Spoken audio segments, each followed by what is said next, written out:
Assalamualaikum warahmatullahi wabarakatuh. Izin memperkenalkan diri, nama saya Tiara Puspitardi, NPM 2213031031. Saya dari kelas A. Di sini saya akan mempresentasikan proposal saya yang berjudul Pengaruh Disiplin Belajar, Lingkungan Belajar, dan Variasi Mengajar Guru terhadap Prestasi Belajar Ekonomi pada Siswa Kelas 10 di Mandua, Bandar Lampung. Oke, langsung saja. Di sini ada bab 1 latar belakang. Jadi latar belakangnya itu peningkatan kualitas sumber daya manusia merupakan salah satu tujuan pendidikan.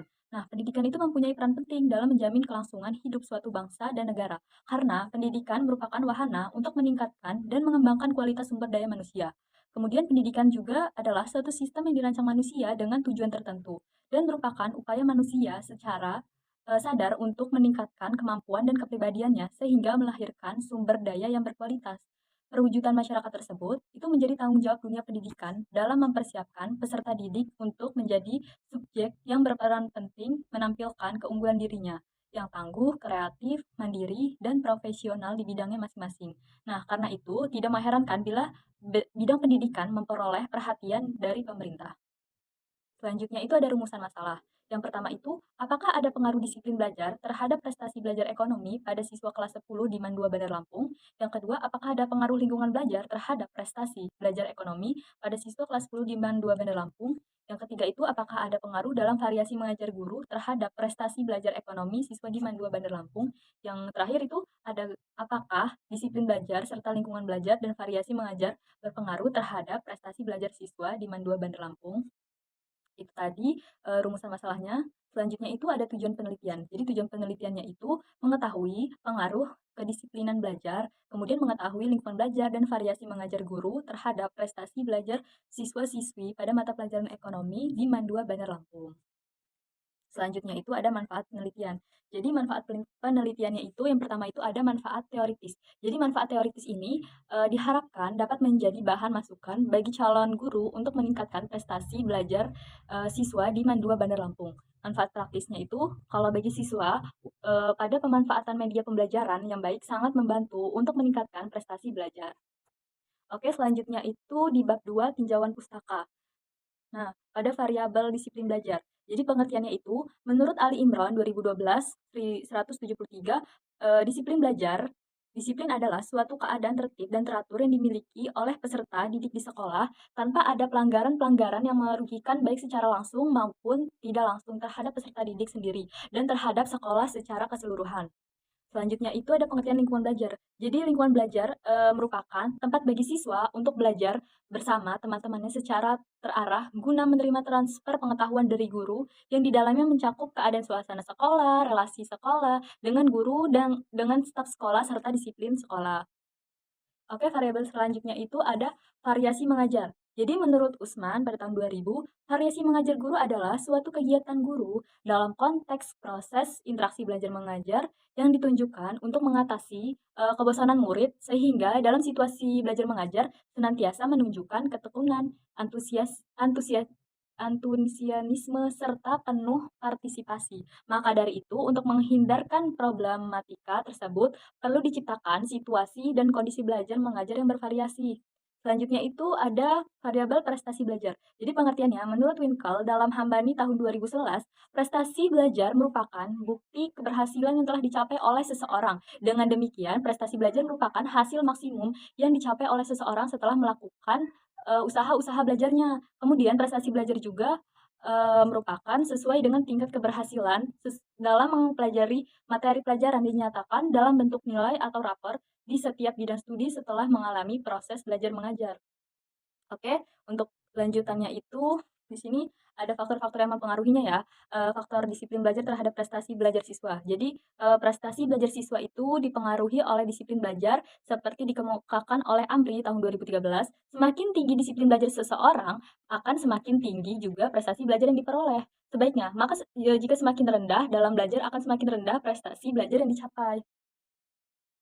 Oke, selanjutnya itu ada pihak-pihak pendukung dalam lingkungan belajar. Siapa aja sih? Jadi yang pertama itu ada lingkungan keluarga. Nah, lingkungan keluarga itu ya bisa dari ibu, bapak, adik, atau kakak. Nah, yang kedua itu ada lingkungan sekolah. Nah, lingkungan sekolah itu ya, yang pertama itu guru, kemudian teman-temannya, staf di sekolah itu seperti apa. Nah, yang terakhir itu ada lingkungan masyarakat. Nah, di lingkungan masyarakat itu kayak mana sih siswanya beradaptasi di dalam masyarakat itu? Apakah dia bisa bersosialisasi dengan baik, berteman dengan baik? Nah, itu. Selanjutnya itu ada macam-macam metode mengajar. Yang pertama itu ada metode ceramah.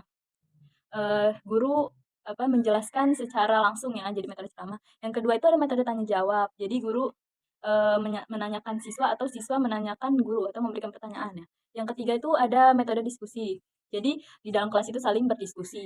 Yang keempat ada metode kerja kelompok. Jadi sesama temannya siswa itu kerja kelompok gitu dalam berdiskusi mengerjakan materi pelajaran. Yang terakhir itu ada metode demonstrasi dan eksperimen. Nah, siswa itu melakukan eksperimen atau percobaan dalam pelajaran yang ada eksperimennya gitu, yang ada praktik eksperimennya. Oke, untuk selanjutnya itu ada faktor-faktor yang mempengaruhi prestasi belajar. Yang pertama itu ada faktor internal. Jadi faktor internal itu faktor yang berasal dari siswa sendiri, misalnya dari kecerdasan, emosionalnya. Nah, yang kedua itu ada faktor eksternal. Nah, faktor eksternal itu faktor luar ya, kayak dari lingkungannya, entah beradaptasinya seperti apa siswa itu. Untuk selanjutnya itu ada kerangka berpikir. Jadi, belajar dapat dikatakan berhasil apabila peserta didik dalam belajar dapat melakukan secara intensif, konsisten, dan dilakukan secara optimal mungkin, sehingga diperoleh suatu perubahan tingkah laku yang bersifat tetap dalam pengetahuan, pemahaman, dan sikap dalam diri dan peserta didik. Terdapat juga banyak faktor yang dapat mempengaruhi peserta belajar atau hasil belajar siswa. Nah, faktor-faktor yang dapat mempengaruhi prestasi belajar siswa yaitu berasal dari dalam diri siswa tersebut. Nah, kayak faktor internal atau faktor eksternal. Ada juga faktor yang berasal dari luar siswa atau faktor eksternal. Adapun faktor-faktor tersebut adalah kayak disiplin belajar siswa, lingkungan belajar, dan variasi mengajar guru dalam proses belajar mengajar. Selanjutnya itu ada hipotesis penelitian. Jadi, yang pertama itu ada pengaruh positif dan signifikan antara disiplin belajar terhadap prestasi belajar ekonomi siswa kelas 10 di Mandua Bandar Lampung. Selanjutnya itu ada pengaruh positif dan signifikan antara lingkungan belajar terhadap prestasi belajar ekonomi siswa kelas 10 di Mandua Bandar Lampung. Yang ketiga itu ada pengaruh positif dan signifikan antara variasi mengajar guru terhadap prestasi belajar ekonomi siswa kelas 10 di Mandua Bandar Lampung. Yang terakhir itu ada pengaruh positif dan signifikan antara disiplin belajar, lingkungan belajar, dan variasi mengajar guru terhadap prestasi belajar ekonomi siswa kelas 10 di Mandua Bandar Lampung. Oke, di sini ada pragma penelitian ya. Yang pertama itu disiplin belajar variabel X1, lingkungan belajar itu variabel X2, variasi belajar variabel X3, dan prestasi belajarnya itu Y variabelnya. Selanjutnya itu kita masuk ke bab 2 metode penelitian. Jadi metode penelitian dipakai itu metode kuantitatif. Jadi metode kuantitatif adalah menurut Sugiono merupakan metode penelitian yang berlandaskan pada filsafat positivisme, digunakan untuk meneliti pada populasi atau sampel pada umumnya dilakukan secara random. Pengumpulan data menggunakan instrumen penelitian, analisis data, bersifat kuantitatif. Oke, selanjutnya itu ada populasi dan sampel. Populasi, menurut Sugiono, adalah wilayah generalisasi yang terdiri atas objek, subjek yang mempunyai kualitas dan karakteristik tertentu yang ditetapkan oleh peneliti untuk dipelajari kemudian ditarik kesimpulannya. Nah, dari itu, pengertian di atas maka populasi dari penelitian ini yaitu seluruh siswa kelas 10 pada sekolah Mandua Bandar Lampung. Sampelnya itu menurut pendapat Ari Kunto tahun 2010 yang mengatakan sampel merupakan jika sampel di bawah 100 orang maka akan diambil semua. Nah, dalam penelitian ini mengambil semua siswa dari populasi untuk dijadikan responden yaitu kelas 10 di Mandua Bandar Lampung yang berjumlah sebanyak 36 orang. Selanjutnya itu definisi operasional variabel. Yang pertama itu ada disiplin belajar adalah kesadaran diri seseorang yang diwujudkan melalui sikap dan tingkah laku individu untuk melaksanakan aktivitas belajar sebagai variabel. Nah, disiplin belajar ini sebagai variabel bebas ya di X1. Jadi yang kedua itu ada lingkungan belajar.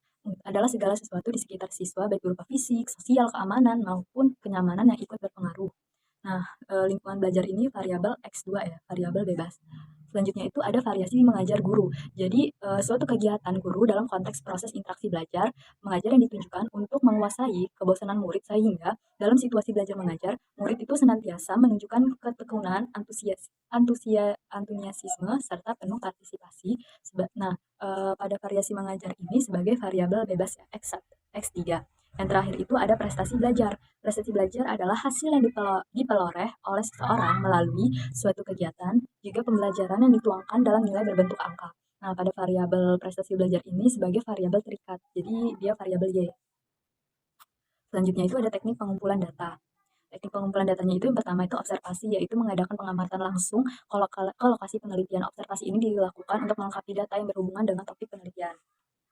Selanjutnya itu ada angket, yaitu daftar yang berisi pernyataan yang disusun secara tertulis yang dibagikan kepada responden untuk memperoleh data diperlukan untuk penelitian.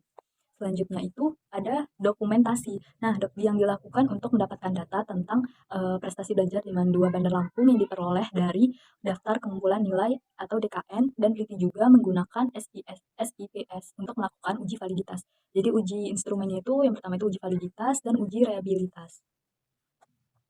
Oke, itu saja yang dapat saya sampaikan. Bila ada kekurangan saya minta maaf. Assalamualaikum warahmatullahi wabarakatuh.